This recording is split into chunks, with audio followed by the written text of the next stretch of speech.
Assalamualaikum warahmatullahi wabarakatuh.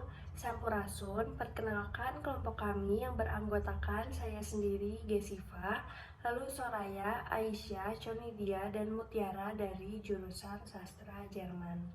Kami akan menjelaskan lanjutan proyek yang berjudul Penguatan Lembaga Adat sebagai lembaga alternatif penyelesaian sengketa tanah ulayat Sunda Wiwitan dan sengketa lainnya.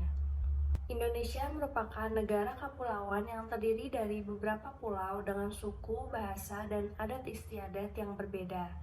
Sehingga tidak bisa dipungkiri bahwa budaya daerah menjadi faktor utama terbentuknya budaya yang lebih global, yang biasa kita sebut dengan budaya nasional.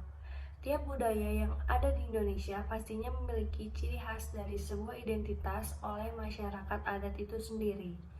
Contohnya, yaitu hukum adat Sunda Wiwitan yang akan kami bahas bersama dengan Tanah Ulayat, di mana simbol keberadaan kelompok adat. Tanah mempunyai makna yang penting, yaitu sebagai tempat tinggal serta mempertahankan kehidupan. Di dalam suatu persekutuan mempunyai hak ulayat, yaitu untuk menguasai tanah dan segala isinya dalam lingkungan wilayah persekutuan tersebut. Selain hak ulayat, ada juga hak perseorangan. Hak ulayat dengan hak perseorangan dikenal sebagai batas yang saling membatasi dan berubah-ubah tanpa henti. Hal ini menunjukkan bahwa semakin maju dan bebas upaya pertanian penduduk, hak perseorangan akan menjadi lebih kuat, sementara hak ulayat akan menjadi semakin lemah. Hak atas sebuah kepemilikan tanah di dalam masyarakat secara hukum adat sampai saat ini masih menjadi sebuah permasalahan yang krusial, di mana hal ini terjadi karena pemerintah yang tidak memiliki kekonsekuenan untuk mengakui keberadaan hak dari rakyat atau masyarakat terhadap adanya kepemilikan tanah. Contohnya pada konflik adat Sunda Wiwitan. Sampai saat ini, masyarakat Sunda Wiwitan masih kewalahan dalam mempertahankan warisan leluhur yang telah diamanahkan oleh penerusnya melalui manuskrip, khususnya warisan berupa tanah leluhur yang merupakan situs budaya dari masyarakat Sunda Wiwitan. Contohnya adalah patungan yang diadakan oleh masyarakat Sunda Wiwitan di daerah Kuningan untuk membeli kembali tanah leluhur mereka seluas 1 hektar. Berbeda dengan kawasan Curug Goong yang masih terdapat 2 hektar tanah yang belum bisa kembali dibeli. Pembelian situs Curug Goong ini bertujuan agar masyarakat adat dapat mempertahankan peninggalan leluhur Sunda Wiwitan, sehingga anak cucu mereka mengetahui peninggalan leluhur dan kemudian dijadikan sebagai wilayah komunal. Namun sampai saat ini, bukannya memberikan bantuan, pemerintah malah semakin mempersulit keadaan dengan dibuatnya banyak peraturan yang menutup akses untuk masyarakat Sunda Wiwitan mendapatkan kembali haknya. Permasalahan pada Sunda Wiwitan yang diselesaikan melalui peradilan hukum negara, namun ada cara lain, yaitu diselesaikan melalui hukum adat dengan cara mekanisme hukum positif dan mekanisme hukum adat. Selain itu ada juga penyelesaian sengketa pada objek sengketa yang telah memiliki sertifikat berdasarkan penyelesaian dari lembaga adat melalui mediasi, sinkronisasi atau harmonisasi hukum dan pembuatan peraturan daerah. Lembaga adat menganut sistem keharmonisan dan kerukunan sosial sebagai pedoman penyelesaian sengketa. Musyawarah menjadi model umum yang digunakan dalam lembaga adat. Penyelesaian sengketa melalui lembaga adat mencakup berbagai bidang hukum, yaitu hukum perdata, pidana, dan tata negara. Oke, selamat sore Pak. Boleh Ya, kita tanya sebentar? boleh.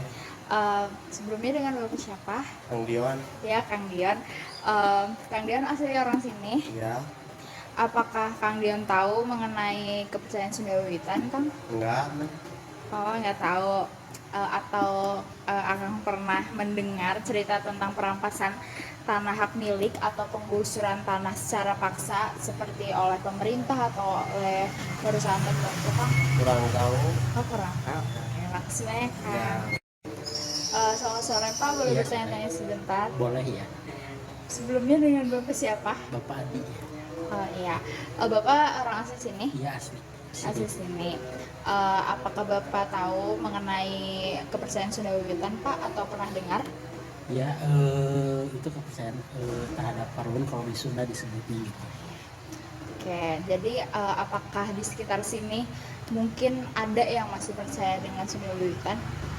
Ada, tapi bukan di daerah sini gitu. Oh, Ada. iya. Nah, di Sunda Wiwitan terdapat hukum adat yang namanya hak ulayat. Apakah Bapak tahu hak ulayat itu apa? nggak kurang tahu. Oke, jadi hak ulayat itu adalah hak atas kepemilikan tanah yang dimana pemilik memiliki hak penuh atas tanah tersebut. Ya. Nah, apakah di sini pernah ada Pak cerita tentang perampasan tanah hak milik atau penggusuran secara paksa baik oleh pemerintah atau oleh perusahaan tertentu? Ada di RW 01 daerah Sukamana, itu kan hak pemerintah ya, PT KAI soalnya. Oh, ya. Oke, Pak. Makasih banyak ya, Pak. Ya.